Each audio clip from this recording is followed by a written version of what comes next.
Hello दोस्तों। मैं मनोज कुमार आप सभी लोगों का बहुत बहुत स्वागत करता हूं आपके अपने चैनल मनोज कुमार 2.0 पर। दोस्तों, आज मैं आप लोगों के साथ में एक विशेष मुद्दे पर चर्चा करने जा रहा हूं और वो विशेष मुद्दा है यूपीएससी प्रीलिम्स 2027, जिसके लिए मैं थ्री स्टेज एक स्ट्रेटजिक ब्लूप्रिंट आपके सामने डिस्कस करूंगा, जो कि लगभग 14 टू 17 मंथ का होगा। लेकिन बात ये आ रही है कि इस समय क्योंकि 2026 का टाइम पीरियड है, तो आप लोग सोच रहे होंगे कि मनोज समर सर इस समय 2026 के लिए बात करें या 2027 के लिए। दोस्तों देखिए, मैं रिजल्ट के लिए बात करना चाह रहा हूं बजाय इस चीज के कि मैं 2026 या 2027 की बात करूं। क्योंकि रिजल्ट जो होता है ना, वो एक कहा जाए कि टाइम फ्रेम में तैयार होता है। उसके लिए एक निश्चित समय हमको देना होता है। और मैं चाहता हूं कि पिछले कुछ समय से लगातार हिंदी मीडियम का जो रिजल्ट गिर रहा है, उस रिजल्ट को कैसे उठाया जाए। हमारे टाइम पीरियड में जब हम लोग तैयारी कर रहे थे, तो उस समय हिंदी मीडियम का रिजल्ट बहुत टॉप पे रहता था। आखिर उसके पीछे रीजन क्या था? आज मैं इसी चीज के बारे में पूरी चर्चा करूंगा, पूरे की पूरी स्ट्रेटजी आप लोगों को बताऊंगा कि मैं और मेरे साथ के सभी लोग जिन लोगों ने एग्जाम दिया, उन लोगों ने कभी भी, शायद ही कभी किसी का प्री फेल हुआ हो। समझ लेना, कभी शायद ही कभी हुआ। प्री फेलियर का कभी भी हम लोगों का टैग नहीं लगा। अब उसके पीछे रीजन क्या था? रीजन थी एक बेहतरीन स्ट्रेटजी। और मैं चाहता हूं कि वही स्ट्रेटजी आप लोग फॉलो करें। उसके पीछे देखिए एक कारण और भी था कि वो जो स्ट्रेटजी थी ना, वो हम सभी छात्र अपने स्तर पर उसको अप्लाई करते थे। हम सभी करते थे। ये किसी कोचिंग इंस्टीट्यूट या किसी भी टीचर के ऊपर डिपेंडेंसी नहीं थी। जैसा कि आज के समय में हम लोग देख रहे हैं कि most of the student teachers के ऊपर या एक फैकल्टी के ऊपर या इंस्टीट्यूट के ऊपर डिपेंड हो जाते हैं कि हमने एडमिशन ले लिया, अब ये हमको करा कर दिखाएंगे। जी नहीं। हम लोग उस समय ये सोचते थे कि हमारा अपना सिलेक्शन है, हमें अपने तरीके से हमें काम करना चाहिए। तो उसी के रिगार्डिंग में आप लोगों से आज ये चर्चा करने जा रहा हूं। क्योंकि देखिए, प्रारंभिक परीक्षा आईएएस को लेकर के, खासकर जब हमें रिजल्ट चाहिए हो, और हिंदी मीडियम का स्टूडेंट जो कि इंजीनियरिंग बैकग्राउंड या मेडिकल बैकग्राउंड या एमबीए बैकग्राउंड या बहुत ज़्यादा स्किलफुल नहीं है, कुछ एक लोग हो सकते हैं, सभी नहीं हैं। तो हमें एक सतत प्रयास करने की आवश्यकता है। एक बहुत अच्छा एक सस्टेनेबल एफर्ट करने की जरूरत है। और मैं डेफिनेटली बताता हूं कि उसमें आपका रिजल्ट 100% आएगा। कभी आप प्री फेल नहीं होंगे। जो मैं स्ट्रेटजी आपके साथ डिस्कस कर रहा हूं, अगर उस स्ट्रेटजी को आपने फॉलो कर लिया, तो मैं डेफिनेटली आपको कहूंगा कि आप कभी फेल नहीं होंगे। जैसे मैंने पहली बार केवल अपना प्री का रिजल्ट देखा था, उसके बाद मैंने कभी भी प्री का रिजल्ट वेट नहीं किया। मैंने कभी देखा। मैंने हमेशा वेट किया कि मेरा मेंस का फॉर्म कब आ रहा है। क्योंकि उस समय मेंस का फॉर्म ऑनलाइन नहीं बल्कि ऑफलाइन आता था आपके एड्रेस पर। मैं उसी का वेट करता था। तो मैं चाहता हूं कि आप भी उसी तरीके से इस चीज को फॉलो करें और रिजल्ट गेन करें। तो चलिए फिर इस स्ट्रेटजी पर हम लोग चर्चा करते हैं, और आज बात कर रहे हैं यूपीएससी प्रीलिम्स 2027 को लेकर। क्योंकि देखिए, 2026 के लिए अब मुश्किल से कुछ समय बचा हुआ है। मार्च अप्रैल मई में एग्जाम है। 2 ढाई महीने में मैं ऐसी कोई चीज नहीं बता सकता कि उससे बिल्कुल नए सिरे से प्री क्वालिफाई हो जाए। हाँ, लोग जो 2026 के लिए तैयारी कर रहे हैं, उनके किन किन चीजों पर फोकस करना चाहिए, उसके लिए मैं अलग से वीडियो बनाऊंगा मैं। ओके। तो चलिए, देखिए ये जो यात्रा है, इसको हम लोगों ने 3 चरणों में डिसाइड किया है। इसमें आप लोगों के 3 स्टेज की एक स्ट्रेटजी होनी चाहिए, जिसे हम फाउंडेशन स्टेज और advance stage, core learning stage और फिनिशिंग स्टेज कहते हैं। अब ऐसा क्यों? देखिए, उसके पीछे एक रीजन है। एक बार आपको बेसिक से लेकर के एडवांस और फाइनल लेवल तक आपको तैयारी करनी पड़ेगी प्री के पॉइंट ऑफ व्यू से, क्योंकि प्री का डायमेंशन अब बदल चुका है। और मैं एक बार आपसे कह रहा हूं कि इस तीनों पैटर्न को फॉलो कर लिया, उस पर मेहनत कर ली, तो कभी भी रिजल्ट आपका बाहर नहीं जाएगा आपकी रेंज से।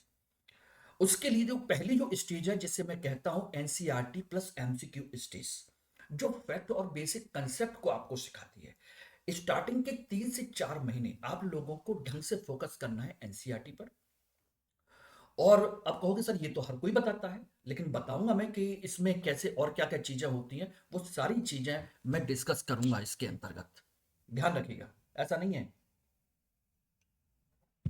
सेकंड स्टेज आती है कोर लर्निंग, जिसमें एडवांस सोर्स और डीप एमसीक्यू, थोड़े से हार्ड लेवल के एमसीक्यूज की प्रैक्टिस करनी होगी।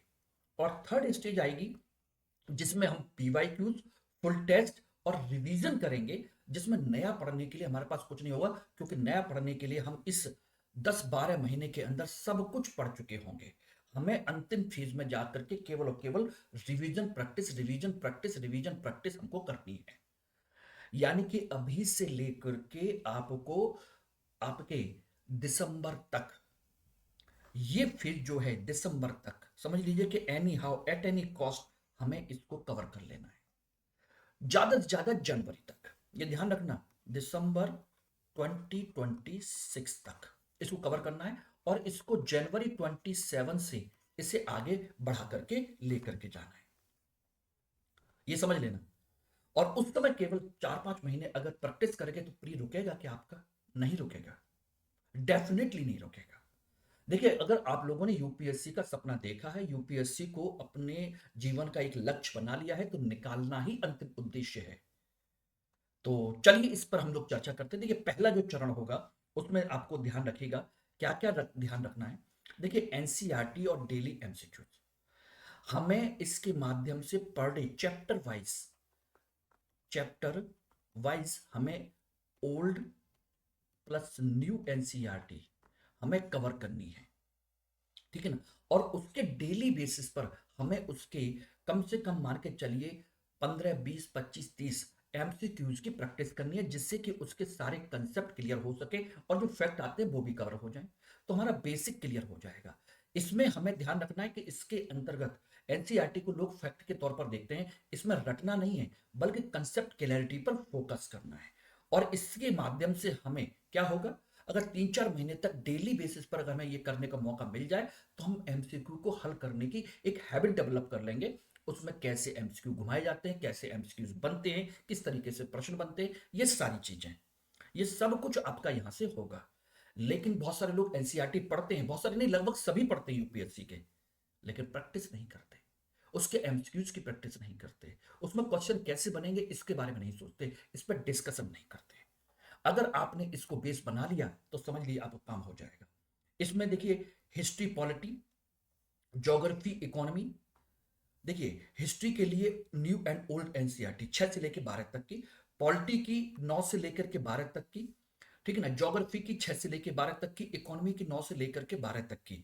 मैं आपको ये एनसीईआरटी कवर करनी है, और इसमें डेली बेसिस पर आपको कम से कम कोशिश करनी है कि 30 से 40 क्वेश्चन की प्रैक्टिस हो जाए chapter wise, per day basis पर, ठीक है ना। उसके बाद साइंस और एनवायरमेंट, ये हमें लेकर के चलना है तीसरे चौथे महीने में, और इसमें 6 से लेकर के 10 तक की। और एनवायरमेंट के लिए 12th क्लास की बायोलॉजी वाला, इकोलॉजी वाला जो चैप्टर होता है उसके उसके भी 30 से 40 क्वेश्चन पर डे आप प्रैक्टिस कर लेंगे, जो बन सकते हैं मैक्सिमम, उतना आप करते चले जाएंगे, तो डेफिनेटली आपका रिजल्ट बेसिक तौर पर आपके फेवर में होगा। और चौथे महीने में लास्ट में उन सारे विषयों का एक बार रिवीजन कर जाना है, हर 2 सप्ताह पर, पूरा सेक्शनल तौर पर। तो समझ लीजिए कि एनसीईआरटी आपकी ग्रिप में आ गई, यानी कि बेस पूरा का पूरा आपका ग्रिप में आ चुका है। ये ध्यान रखना, ये कंप्लीट हो गया तो समझ लेना आपका काम हो गया। ये आपका करना है, अगर नहीं किया तो डेफिनेटली मान के चलिए आप अपने रिजल्ट से उतने ही दूर हैं। यानी कि हमें 1 घंटे पर डे बेसिस पर उसके लिए क्या करना है, उसके सिनॉप्सिस बनाने हैं, 1 से 1.5 घंटे एमसीक्यू की प्रैक्टिस करनी है, 4 से 5 घंटे अगर हो सके तो एनसीईआरटी की रीडिंग। लेकिन इतना नहीं, बल्कि एक चैप्टर पढ़ना है तो मुश्किल से 1 से 2 घंटे बहुत है, 1 से 2 घंटे बहुत है। उसके फुटनोट्स बना लीजिए, आधा घंटे में फुटनोट्स बन जाएंगे, आधा घंटे में फुटनोट्स, ठीक है ना। और उसके 30 से 40 क्वेश्चन प्रैक्टिस करने के लिए 1 आवर सफिशियंट है। तो टोटल मिलाकर के देखा जाए तो 3-3.5 घंटे का आपका काम है। लेकिन इससे आपका मेंस का भी कंसेप्ट क्लियर हो रहा है, और प्री के लिए भी। ये मत सोचना कि ये मेंस के लिए नहीं आएगा, बिल्कुल मेंस में भी उतना ही काम आएगा। तो यानी डेली मान के चलिए प्री के लिए अभी से 3 से 4 घंटे, 4-4.5 घंटे आपको देने हैं। आईएएस का सपना देखा है तो मान के चलिए 10 घंटे की आपकी स्टडी होगी, 10 घंटे की। हाँ, अगर कोई आपके लिए आसान हो जाए तो ये हो सकता है आप खाली रीडिंग कर लो, प्रैक्टिस कर लो। रीडिंग करने के लिए 2 चैप्टर की रीडिंग करने के लिए मुश्किल से 1 घंटे का समय लगेगा। बाकी अगर कोई आपको प्रैक्टिस करा दे कि भाई ये क्वेश्चन है, तो आपका काम इजी हो जाएगा। वो एक अलग आपके लिए सरप्लस हो सकता है। अगर कोई ऐसा टीचर हो, ऐसा कोई कंसेप्ट हो, ऐसा कोई चैनल हो जो आपके लिए काम कर सकता हो कि लाओ भाई 15-20 क्वेश्चन एमसीक्यू चैप्टर वाइज इनको दे दिए जाए तो आप प्रैक्टिस कर लें, ये आपके लिए फिर सोने पे सुहागा है। तो आपका समय बच जाएगा।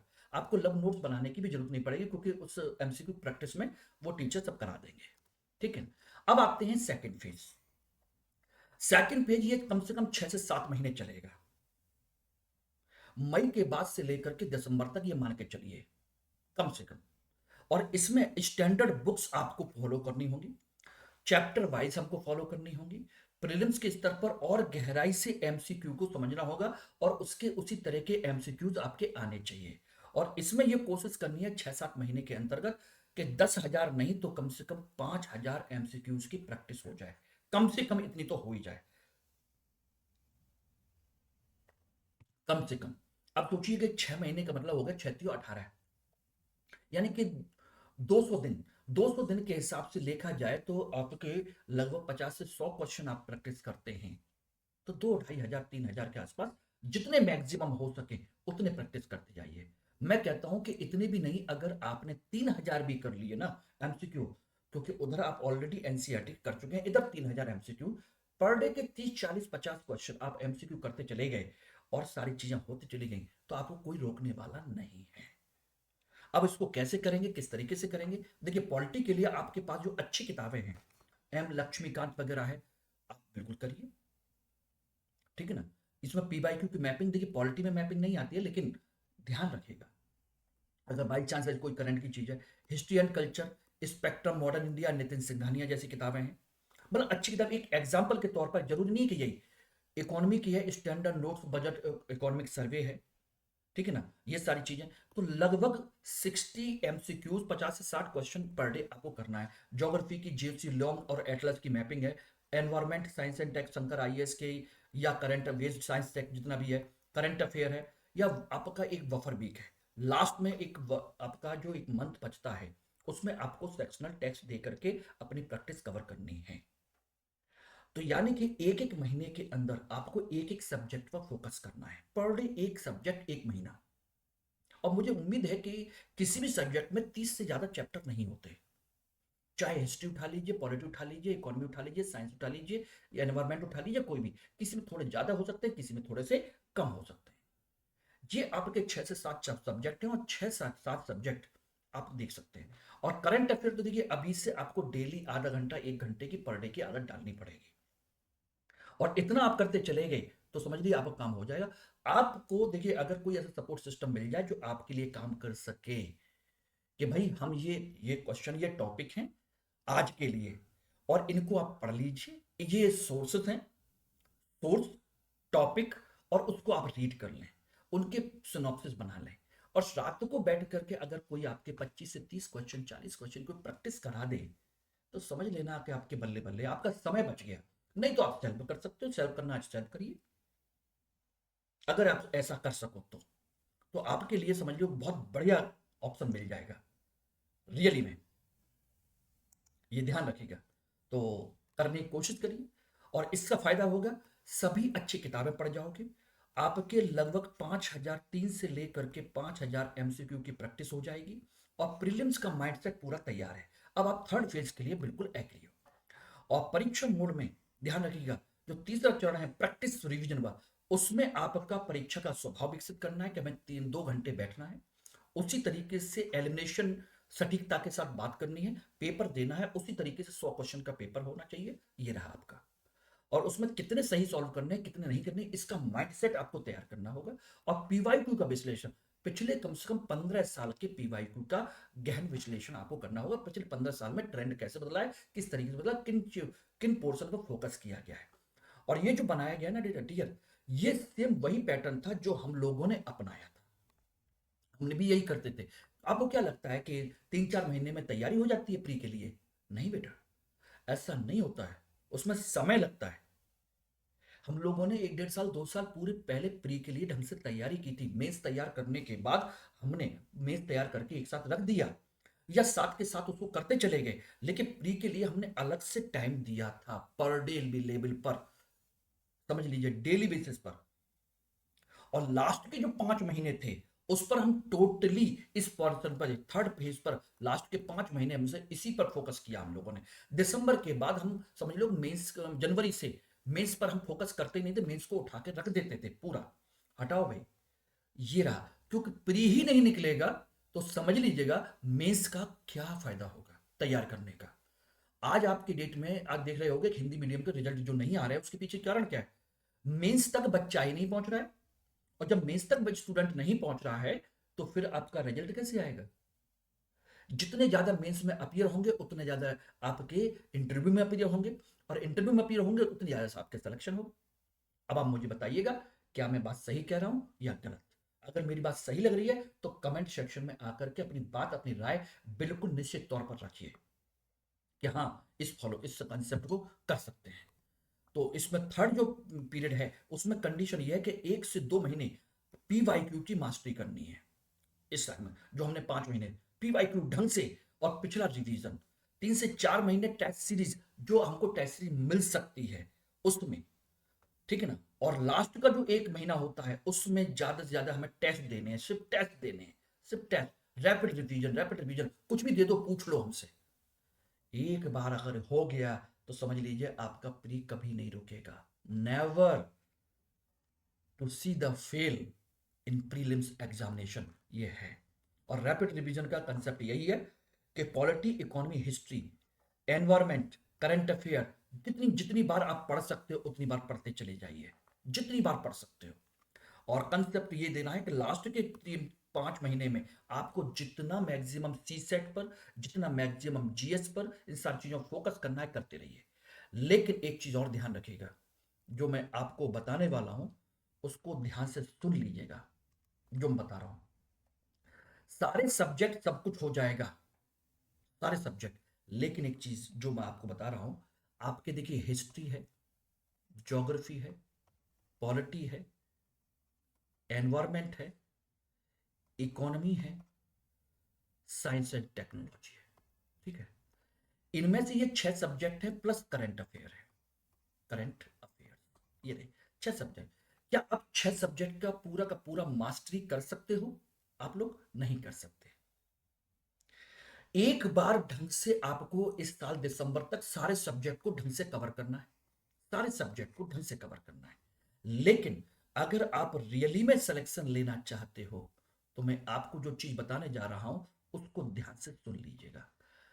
अगर आप इन 3 सब्जेक्ट पर फोकस करके चले गए प्लस करंट अफेयर, तो समझ लेना कि इकोनॉमी, साइंस, टेक, ये दोनों डायनामिक है, करंट डायनामिक है, और हिस्ट्री आर्ट एंड कल्चर वाला पोर्शन है। तो इन 3 सब्जेक्ट को आप अलग करके चलिए, इन 3 सब्जेक्ट को अलग। इसके क्वेश्चंस को देखोगे तो लगभग हिस्ट्री के 10 से 15 क्वेश्चन आपको मिलते हैं, इकोनॉमी के लगभग 20 से 25 क्वेश्चन आते हैं, और साइंस टेक के 15 से 20 क्वेश्चन आपके आते हैं। तो टोटल मिलाकर के देखोगे तो लगभग 50 क्वेश्चन के आसपास आपके इससे आते हैं, और इन दोनों तीनों को मिलाकर के आपके बनते हैं लगभग 40 क्वेश्चन के आसपास, और लगभग 10 क्वेश्चन आपके करंट बेस्ड होते हैं टोटल, ये मिला करके। अगर आप मेरी सलाह माने तो देखिए ये तो हर कोई बच्चा कर लेता है, ज्योग्राफी, पॉलिटी बहुत इजी है, हर कोई कर लेता है। लेकिन अगर आपने इस कॉम्बिनेशन को अगर फोकस कर लिया, हिस्ट्री को, इकोनॉमी को, साइंस टेक को, जिसे मैंने एक नाम दिया है हेस, और हेस पर आपने अगर 50 क्वेश्चन आते हैं, 50 में से 40 क्वेश्चन को कवर करने का टारगेट बना लिया, और इस 40 में से 30 क्वेश्चन को टारगेट बना लिया कि मैं इसमें से कर लूंगा, और आपके 10 में से 5 क्वेश्चन आपने टारगेट कर लिए, तो आप सोचिए 75 क्वेश्चन पे हैं, और इतने ही आपको ऑप्ट करने, 100% करने नहीं है, 75 ऑप्ट करने। इनमें से 2 4 5 क्वेश्चन की एरर हो जाए, छोड़ दीजिए। तो यानी कि टोटल मिलाकर के हमें 75 क्वेश्चन पर फोकस करना है। ये रहा 40 क्वेश्चन इसके, 30 क्वेश्चन ज्योग्राफी, पॉलिटी, एनवायरमेंट के, और लगभग 10 क्वेश्चन करंट अफेयर के, इनके मिला करके 75 क्वेश्चन ऑप्ट करने हैं। 75 क्वेश्चन में से आप आराम से 50 से 60 क्वेश्चन प्लस आप आराम से सही करके लेके जा सकते हो। 60 क्वेश्चन प्लस लेके जा सकते हो। अब आप समझ लीजिएगा क्या करना चाहते हो। अगर आप चाहते हो रियली में ये सारी चीजें, और किसी तरह का कोई भी डाउट हो, कोई भी चीज हो, तो मुझे बताइए, मैं आपके साथ में हूँ। और मुझसे मेरे Telegram channel Manoj Kumar history को जरूर ज्वाइन कर लीजिएगा, और हो सके तो मैं इन सब चीज़ों पर आपकी हेल्प करने के लिए पूरी तरीके से तैयार हूँ। अगर आप रियली में चाहते हो तो मैं चाहता हूं कि मेरे स्टूडेंट 2027 में प्री क्वालिफाई करें मैक्सिमम नंबर्स में, और मैं चाहूंगा कि सारे बच्चे क्वालिफाई करें इस स्ट्रेटजी के साथ में। और इन सब्जेक्ट में जहां पर आपको जरूरत हो मेरी, मुझे खुल के बताइए कि सर हमको यहाँ पर ये जरूरत है, या ये प्रोग्राम हमारे लिए स्टार्ट कर दीजिए, या इसकी प्रैक्टिस हमको स्टार्ट करा दीजिए। जैसे आप कहोगे मैं आपके लिए तैयार हूं। ध्यान रखिएगा, ओके। लेकिन हाँ, आप लोगों से बस एक ही गुजारिश है कि इस चैनल को सब्सक्राइब कीजिए, शेयर कीजिए, और ज़्यादा से ज़्यादा लोगों तक शेयर कीजिए, जिससे कि मेरी रीच जितने ज़्यादा बच्चों तक पहुंचेगी, आपका कंपटीशन उतना बेहतर होगा, मुझे करने में उतना ज़्यादा मजा आएगा। Thank you very much. मिलते हैं।